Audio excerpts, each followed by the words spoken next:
कक्षा 12th second प्रकरण जो जूझ है उसमें हम लोगों ने पढ़ा था कि जो लेखक आनंदा है, जूझ कहानी को पढ़ रहे हैं जिसे आनंद यादव ने लिखा है।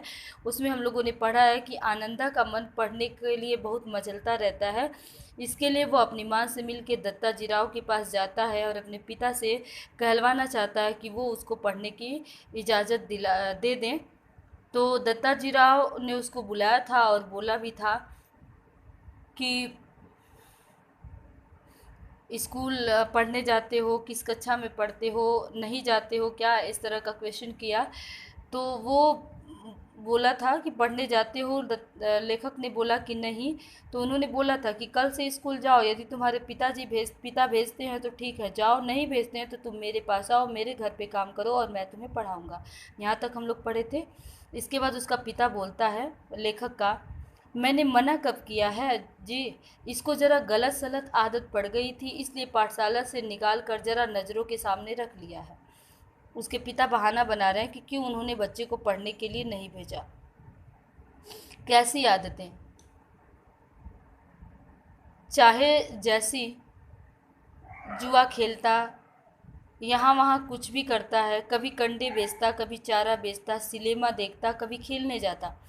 खेती और घर के काम में इसका बिल्कुल ध्यान नहीं है। दादा ने मेरे ऊपर अचानक हल्ला बोल दिया। क्यों रे छोकरे, छोकरे मतलब लड़के होता है।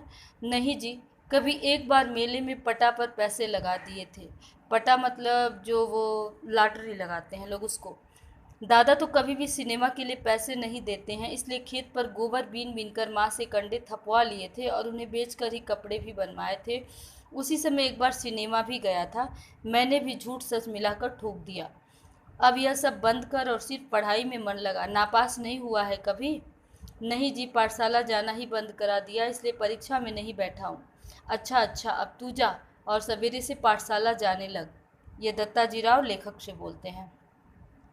जी, मैं उठ खड़ा हुआ। बाहर निकलते निकलते मैंने सुना, अरे बच्चे की जात है, एक आध वक्त सिनेमा चला गया तो क्या हुआ, एक आध बार खेलने में लग गया तो क्या हुआ, इस बात पर उसका पढ़ना लिखना बंद कर देना है क्या? जी, आप कहते हैं तो मैं भेज देता हूँ, कल से देखते हैं, एक आध वर्ष में कुछ सुधार हो जाए तो। दादा ने मन मार कर कहा। इस समय उसका कोई बस नहीं चल रहा था।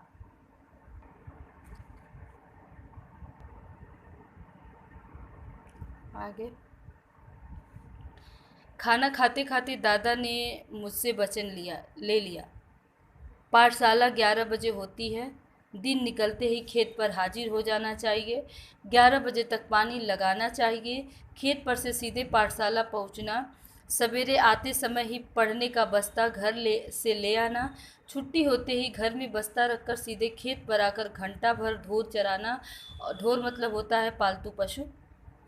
और कभी खेतों में ज़्यादा काम हुआ तो पाठशाला में गैर हाजिरी लगाना, समझे? मंजूर है क्या?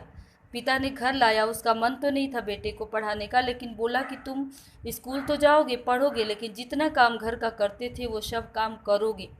और यदि ज़्यादा काम हुआ तो उस दिन पाठशाला में अब्सेंट कर देना, गैर हाजिर हो जाना। हाँ, मैं खेत में काम होगा तो गैर हाजिर रहना ही चाहिए। मैं ऐसे बोल रहा था मानो मुझे सारी बातें मंजूर है। मन आनंद से उमड़ रहा था। हाँ, इतना मंजूर हो तो पाठशाला जाना, नहीं तो यह पढ़ना लिखना किस काम का। मैं सवेरे शाम खेतों पर आता रहूँगा ना। हाँ, यदि नहीं आया किसी दिन तो देख, गांव में जहाँ मिलेगा वहीं कुचलता हूँ कि नहीं तुझे। तेरे ऊपर पढ़ने का भूत सवार हुआ है, मुझे मालूम है। बलिस्टर नहीं होने वाला है तू। बलिस्टर बोलते हैं बैरिस्टर। वकील नहीं होने वाला है तू। दादा बार बार कुर कुर कर रहा था, मतलब बेकार का बकवास कर रहा था। और मैं चुपचाप गर्दन नीची करके खाने लगा था। रोते धोते पाठशाला फिर से शुरू हो गई। गर्मी, सर्दी, हवा, पानी, वर्षा, भूख, प्यास आदि का कुछ भी ख्याल न करते हुए खेती के काम की चक्की में 11 से 5 बजे तक पिसते रहने से छुटकारा मिल गया। उस चक्की की अपेक्षा मास्टर की छड़ी की मार अच्छी लगती थी, उसे मैं मज़े से सहन कर लेता था। दोपहर भर की कड़क धूप का समय पाठशाला की छाया में व्यतीत हो रहा था। गर्मी के 2 महीने आनंद में बीत गए।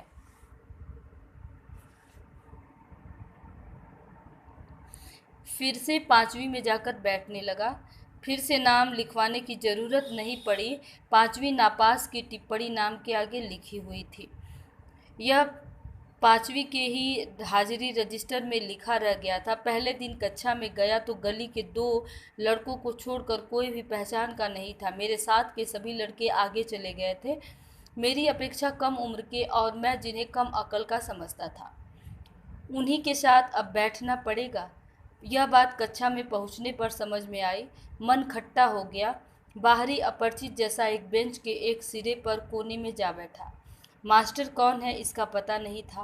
पुरानी किताबों और पुरानी कापियों का उस कक्षा से कोई संबंध नहीं था, फिर भी लट्ठे के बने थैले में उन्हें ले आया था। बस अड्डे पर कोई लड़का अपनी पोटली संभाले किसी इंतजार में जैसे बैठा होता है, उसी तरह मैं अपनी पढ़ाई की पुरानी धरोहर संभाले बैठा था। क्या नाम है मेहमान? नया दिखाई देता है या गलती से इस कक्षा में आ बैठे हो? कक्षा के सबसे ज़्यादा शरारती चौहाड़ के लड़के ने सामने आकर खिल्ली उड़ाने के स्वर में पूछा। मेरे ध्यान में आया कि मेरी पोशाक भी अजनबी जैसी है। बालगुड़ी की लाल माटी के रंग में मटमैली हुई धोती और गमछा पहनकर मैं अकेले ही था। देखे देखे तुम्हारा गमछा, करते हुए उसने मेरा गमछा खींच लिया। अब मेरा गमछा, पूरी कक्षा में इसकी खींचातानी होगी और फट जाएगा। मन में यह सोचकर रुआसा हो गया, लेकिन वैसा कुछ हुआ नहीं। उस लड़के ने उसे अपने सिर पर लपेट लिया और मास्टर की नकल करते हुए उसे उतारकर टेबल पर रखकर अपने सिर पर हाथ फेरते हुए हुश की आवाज़ की। इतने में मास्टर आ गए और वह गुंडा झट से अपनी जगह पर जा बैठा। चौहान के लड़के को बोल रहा है। मेरा गमछा टेबल पर ही रहा। पहले ही दिन इस घटना ने मेरे दिल की धड़कन बढ़ा दी और छाती में धक धक होने लगी। रणनवरे मास्टर कक्षा में आए। टेबल पर मैला गमछा देखकर उन्होंने पूछा, किसका है रे? मेरा है मास्टर। तू कौन? मैं जकाते पिछली साल फेल होकर इसी कक्षा में बैठा हूँ। गमछा ले जा पहले। उसने छड़ी से मेरा गमछा उठाकर नीचे डाल दिया। मैं उसे उठाने गया तो कहा, यहाँ क्यों रखा है मूर्खों की तरह? मैंने नहीं रखा मास्टर, उस लड़के ने मेरे सिर से छीन लिया और यहाँ रख दिया है। यह चौहान का बच्चा बिना बात के उठक पटक करता है। कहते हुए मास्टर उस लड़के की ओर चले गए। मास्टर ने मेरे बारे में और भी पूछताछ की और बामन पंडित की कविता पढ़ाने लगे। बाकी कल पढ़ते हैं।